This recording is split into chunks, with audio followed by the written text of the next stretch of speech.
Olá pessoal, tudo bem? Aqui é o professor Ronaldo. Essa é mais uma aula da matéria de montagem de circuitos eletrônicos e hoje vamos falar sobre placa de circuito impresso, ou PCI, ou do inglês PCB, Printed Circuit Board. As placas de circuito impresso são as placas onde são montados todos os equipamentos eletrônicos. Por exemplo, essa placa, onde eu tenho diversos componentes soldados de um lado e do outro lado da placa. Além disso, eu tenho as trilhas que fazem as conexões entre todos os componentes.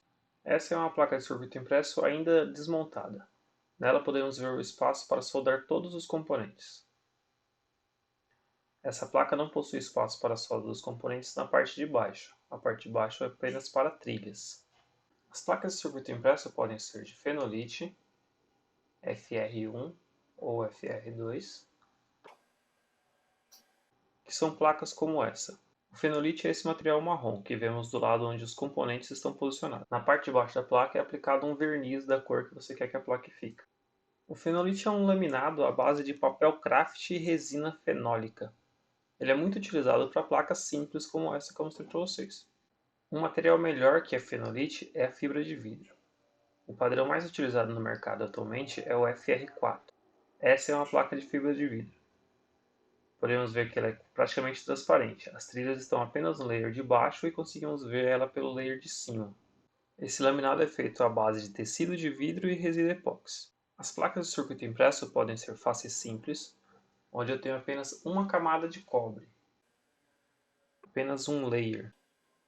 Por exemplo, essa placa de fenolite, onde eu tenho cobre apenas na parte de baixo. A parte de cima da placa não tem cobre, vemos direto o laminado de fenolite. Existem também placas dupla face. As placas dupla face possuem duas camadas de cobre. O layer de cima, conhecido como layer top, e o layer de baixo, o layer bottom. Essa é uma placa com cobre dos dois lados. Podemos observar que tem trilhas tanto no layer top quanto no layer bottom. Existem ainda as placas multilayers, que podem ter até 24 camadas de cobre, com o layer top em uma das extremidades, o layer bottom na outra extremidade e entre eles os layers internos. Uma placa de um celular, por exemplo, é uma placa multilayer. A necessidade de utilizar o multilayer é devido aos componentes padrão BGA. Uma placa multilayer é praticamente uma bolacha wafer, onde eu tenho camada de bolacha, camada de recheio, camada de placa, camada de cobre, camada de placa, camada de cobre. Depois tudo isso é prensado e eu tenho uma placa com uma espessura de 1,6 mm com até 24 camadas de cobre. As placas podem ser fabricadas profissionalmente ou artesanalmente. Essa é uma placa feita artesanalmente, em casa. As trilhas foram desenhadas com caneta e foi corroída com percloreto. Para fazer essa placa eu utilizei um laminado como esse, uma placa de fenolite face simples, onde eu tenho cobre apenas de um dos lados da placa. Existem também as placas dupla face, como essa, onde eu tenho cobre dos dois lados da placa. Essa placa foi feita utilizando um laminado dupla face de fibra de vidro.